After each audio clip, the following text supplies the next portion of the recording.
সোমবার শেষ হচ্ছে আনোয়ারুল হক হেলালের সাফ অধ্যায়। 2015 থেকে 25 10 বছর সাধারণ সম্পাদক পদে থেকে বৃদ্ধি করেছেন টুর্নামেন্ট সংখ্যা, চেষ্টা করেছেন দক্ষিণ এশিয়ার ফুটবল মান উন্নয়নের। একই সাথে ফিফা এবং এএফসির সহায়তায় সাফকে এনে দিয়েছেন আর্থিক সক্ষমতা আর ঢাকায় আলাদা কার্যালয়। আনোয়ারুল হক হেলালের সাথে সাফ অধ্যায় নিয়ে কথা বলেছেন ফয়জুল ইসলাম। টানা সপ্তমবারের মতো বেস্ট টিস্যু পেপার ব্র্যান্ড হিসেবে স্বীকৃতি পেয়েছে বসুন্ধরা। 2015 সালে বিশেষ পরিস্থিতিতে সাফের সাধারণ সম্পাদকের দায়িত্ব পান আনোয়ারুল হক হেলাল। তৎকালীন সাধারণ সম্পাদক বরখাস্ত হওয়ায় হেলালকে বেছে নেন সভাপতি কাজী সালাউদ্দিন। তখন ছিল না অফিস, ছিল না এএফসির অনুমোদন। ফুটবল ফেডারেশনের একটি কক্ষে নতুন অধ্যায় শুরু, এরপর বনানীতে স্থায়ী অফিস, স্টাফ। তখন আসলে বোঝার কিছুই নাই, only one file is there.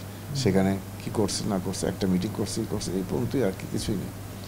তা আমি দায়িত্ব নেওয়ার পরে অ্যাকচুয়ালি আমাদের অফিস নাই, তো প্রেসিডেন্ট সাহেব আমরা বললো যে আপনি একটা এখানে রুম নিয়ে নেন, বিএফএফ এর একটা রুম নেন।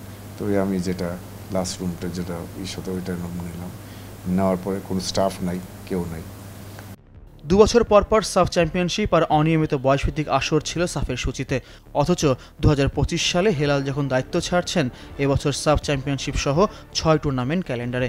হোম আর অ্যাওয়ে সাফ করতে না পারার আক্ষেপ আছে তার, সাথে ক্লাব চ্যাম্পিয়নশিপ না হওয়া। বাট আমি কিন্তু আমার প্রিপারেশন আমার ছিল, আমি টিমগুলোর সাথে কান্ট্রিগুলোর সাথে কথা মতো আমার বলা ছিল যে হোম আর অ্যাওয়ে হবে, কীভাবে হবে, সব কিছু ফর্মেট সব করে রাখা আছে।